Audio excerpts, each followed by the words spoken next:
फिर से आपके साथ मौजूद हूं मैं प्लेटफॉर्म क्रिकेट क्लबार पे और बात करेंगे क्रिकेट की।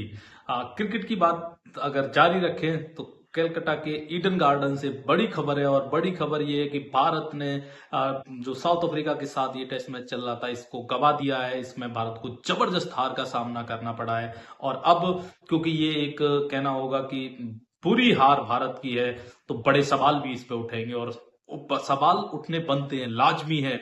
जिस तरह से भारत ने अप्रोच दिखाई है इस टेस्ट मैच के तीसरे दिन, इस 124 के टारगेट को प्राप्त करने के लिए या कहे अचीव करने के लिए, अब उससे बेहद निराश भारतीय फैंस होंगे। और ये सवाल खड़े करती है उस अप्रोच पे, जब आप बात करते हैं एग्रेसिव अप्रोच की, आप बात करते हैं कि हम डिफरेंट टाइप ऑफ क्रिकेट खेलना चाहते हैं।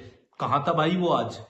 आप मुझे बताइए, था कहां वो एग्रेशन अप्रोच जिसकी आप बात करते, जिसकी आप चर्चा करते, जिस एग्रेशन अप्रोच के नाम पे आपने यशस्वी जायसवाल जैसे प्लेयर को टी20 से बाहर बैठा रखा है, वो था कहां?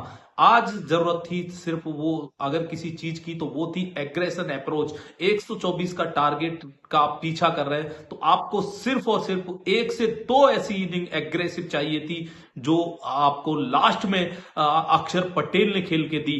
किसी भी प्लेयर ने आपके ने वो टेम्परामेंट, वो एग्रेशन अप्रोच दिखाई ही नहीं। आप इस तरह के विकेट्स पे अगर हम बात करें तो एक गेंद को डिफेंस कर सकते हैं, दो गेंदों को डिफेंस कर सकते हैं। अगर आप ऐसा करते हैं तो 100% तीसरी बॉल पे आपका विकेट लिखा हुआ है।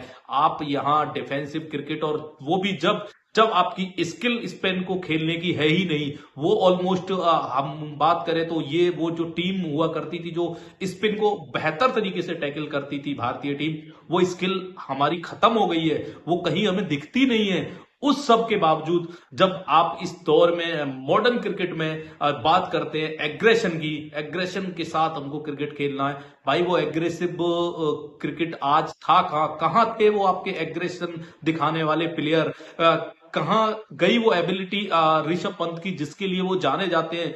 कहां गई वो यशस्वी जायसवाल जिस काम के लिए आप पहचाने जाते हैं? कहां थे वो कहना होगा आपके जितने भी आपने भारतीयों को खिलाया है आज, जिन भारतीयों को आप सपोर्ट करते रहे हैं, आप किसी का भी वो एग्रेशन तो दिखा ही नहीं। जो एग्रेशन आपको अक्षर पटेल ने लास्ट में दिया, अगर यही एग्रेशन आपके जो टॉप ऑर्डर के साथ बल्लेबाज ये एक दो ने दिखाया होता, और वो जो अक्षर पटेल एक ओवर में दो छक्के एक चौके के साथ आपको 20-25 रन के आसपास उनका स्कोर नजर आ रहा है, शायद यही आपके किसी दो बल्लेबाजों ने पहले दिखाया होता तो ऑलमोस्ट 50 रन जोड़ दिए होते। और अगर वो 50 रन जोड़ दिए होते तो शायद अभी जो स्थिति है वो डिफरेंट होती। लेकिन उस सब के बावजूद बहुत ही जबरदस्त क्रिकेट खेला है साउथ अफ्रीका ने, और सलूट है उस टीम को।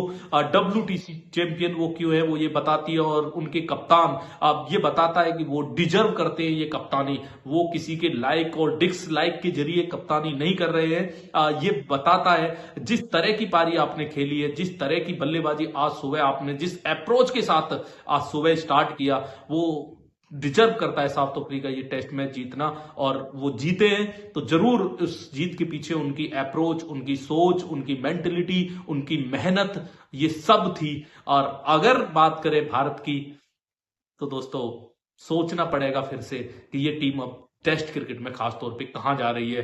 अप्रोच अप्रोच अप्रोच का जो आपने ढोंग मचाया हुआ है, वो अप्रोच आज कहीं दिखी ही नहीं किसी भी प्लेयर में। आप क्या कर रहा था इस टीम का मैनेजमेंट, मेरे को ये समझ में नहीं आता। आपने क्यों, जब आपको ये अप्रोच नहीं दिख रही थी जिस अप्रोच की आप बात करते हो, तो फिर आपने क्यों मैसेज नहीं भेजा? आज पूरे मैच के दौरान कोई मैसेज ड्रेसिंग रूम से किसी भी बल्लेबाज को आते हुए एटलीस्ट मैंने तो नहीं देखा भाई। अगर किसी और ने देखा हो तो मैं कह नहीं सकता, बट मैंने पूरा मैच फॉलो किया है, मैंने कहीं से नहीं देखा कि कोई मैसेज इस भारतीय बैटिंग को ऑर्डर को दिया गया हो ड्रेसिंग रूम से। ऑन ग्राउंड ऑफ ग्राउंड कोई रणनीति नहीं, कोई प्लानिंग नजर ही नहीं आई। बात सिर्फ होती है बड़ी बड़ी प्रेस कॉन्फ्रेंस में, इंटरव्यूज में। आप ग्राउंड पे कुछ बड़ा आज तक तो हुआ नहीं है और अभी हालिया कुछ समय में लग भी नहीं रहा कि कुछ दिखेगा। सिर्फ और सिर्फ T20 में अगर हम बात करें तो एक अप्रोच दिखती है, और वहां भी अगर हम जिंदे हैं या हम जीत रहे हैं तो वो हमारे स्पिनरों की बदौलत। हमने बल्लेबाजी में भी अभी पिछले दो तीन सीरीजों की बात करें तो कोई बड़े झंडे नहीं गाड़े, कुछ उखाड़ा नहीं है हमने अपनी बल्लेबाजी के दौरान। हम एशिया कप जीते तो वो बल्लेबाजी हमारी पूरी कहना होगा कि एक ही बल्लेबाज के इर्द गिर्द घूमती हुई नजर आई, और वो अप्रोच सिर्फ नजर आती है अभिषेक शर्मा में। वही उन्हीं के भरोसे हम ऑस्ट्रेलिया में भी मैं कहूंगा कि हम वो अप्रोच हमको वहां दिखी। अदरवाइज ये एग्रेशन वाली अप्रोच इंटरव्यू में तो नजर आ रही है, ग्राउंड में बिल्कुल किसी फॉर्मेट में नजर नहीं आ रही है। और इस हार ने मैंने जैसे बोला कि सवाल खड़े कर दिए हैं। आप जितना मर्जी टारगेट कर लेना इस पिच को, जितना मर्जी आप ईडन गार्डन के पिच क्यूरेटर को टारगेट कर लेना, लेकिन ये ना तो पिच की हार है ना क्यूरेटर ने आपको हराया है। ये हार है सिर्फ इस टीम की अप्रोच, इस टीम की मेंटलिटी, इस टीम की कहना होगा कि जो प्लानिंग, उस सब की हार है। ये हार है इस टीम की मैनेजमेंट की, क्योंकि आपने जब आप 90 रन के आसपास पहुंच के इतना प्रयास जो किया अक्षर पटेल ने, आप 125 नहीं पहुंचते हैं तो आपने कैसे 150 पहुंचने दिया 93 पे 7 के बाद साउथ अफ्रीका को।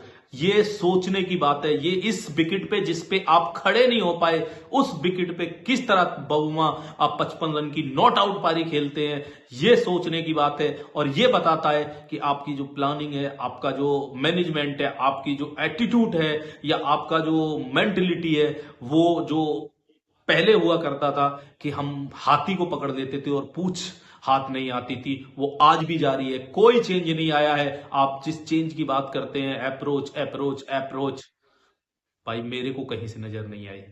आपको आई हो तो बताइएगा जरूर कमेंट करके। बट अगर मुझसे पूछना चाहते हैं तो बिल्कुल भी अप्रोच नजर नहीं आई। काश वो अप्रोच दिखाई होती किसी एक दो प्लेयर ने भी, जिस अटैकिंग अग्रेसिव अप्रोच की हम बात करते हैं, तो यकीन मानिए ये 124 रन बन गए होते।